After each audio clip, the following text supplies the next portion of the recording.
In this video, I'm going to be giving you 7 tips for zombies in Call of Duty Vanguard. Each of the 7 tips will be useful in making sure you reach the highest round you possibly can, and will make sure that you're always making the right decisions at the right time with regards to spending your essence and prioritising upgrades, regardless of your ability or playstyle. After watching this, you should be able to progress to level 20 and above with ease, so let's get into it.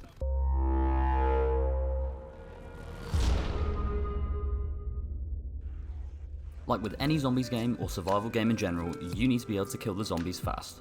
There's no better way to do this than by utilising our first tip. Level up Diabolical damage to rank 4 by at most round 7. The difference this makes in the latter round is absolutely incredible. If you manage to pair it up with the combat shotgun and death blow, you'll be able to one-shot headshot any zombie on the game, bar Stormkriegers, and you'll never have to reload.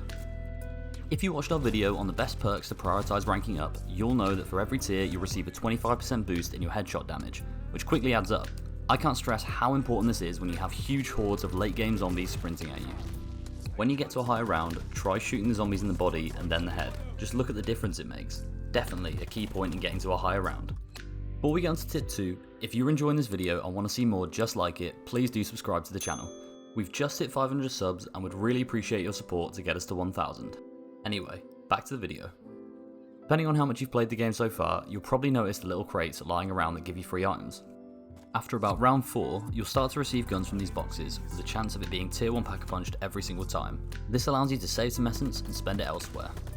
This is a bit more of a risky tip, as you never know what gun you're going to get from a box, or even if it will be pack-a-punch, but you still want to make sure that you're checking every box, every round.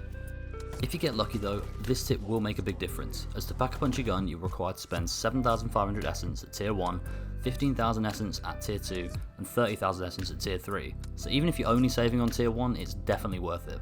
I've played a fair amount of games so far, and in every single one I've been given a tier 1 pack-a-punch gun that's definitely been usable.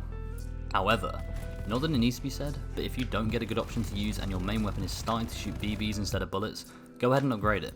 It's always good to check though, just in case. If there's one thing I've learned from completing the 3 kinds of challenges, it's that the transmit ones put you at by far the most risk of dying. Due to the nature of the locations where the challenges take place, having to follow the ether orb makes it extremely hard to evade zombies. For example, in this location you are made to guide the orb through tight corridors and clustered rooms, making you a sitting duck at higher rounds.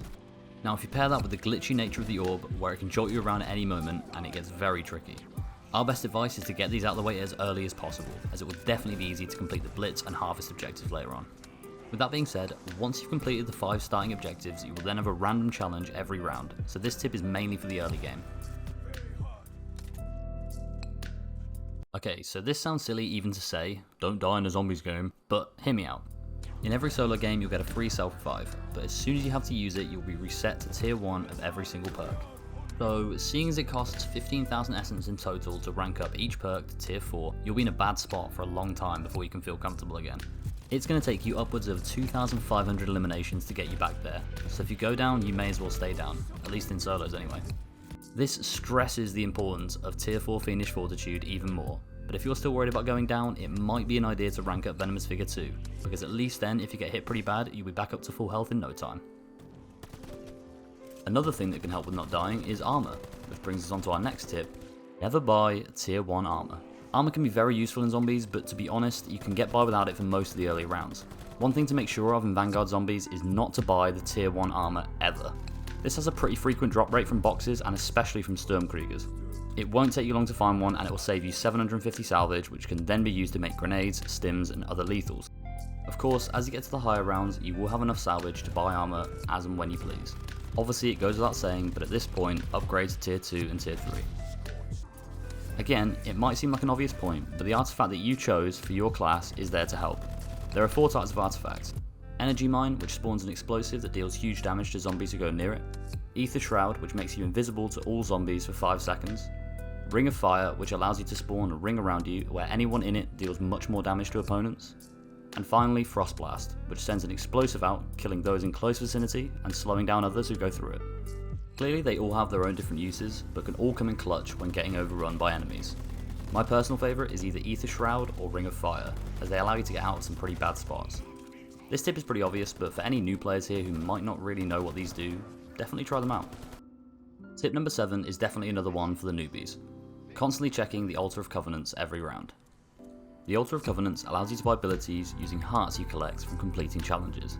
Most of them are fairly useful, like Ammo Gremlin that reloads your gun while it's stowed, or Dead Accurate which deals more damage for each successive shot on the same enemy, but none come close however to Death Blow. As I previously mentioned in the first tip, this ability paired with a shotgun and diabolical damage is godly. To explain it briefly, Death Blow puts another bullet in your magazine for every critical kill you get, so with a shotgun you can keep popping headshots and never have to reload.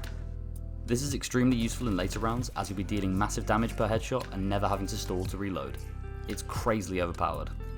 There's a pool of abilities that will pop up at random each round at the Altar of Covenants, with varying levels of effectiveness, from rare to epic to legendary. Be sure to keep checking the altar every round and utilise your hearts. So that does it for our 7 tips for Call of Duty Vanguard Zombies. These tips will hopefully secure you 20+ round games regardless of your ability. With that being said, some of the tips are obviously catered towards lesser skilled players, but that doesn't mean everyone else shouldn't be doing them anyway. Once again, if you'd be so kind to drop a like and subscribe to the channel, it'd mean a lot to us. Thanks again for watching, and we'll see you in the next video.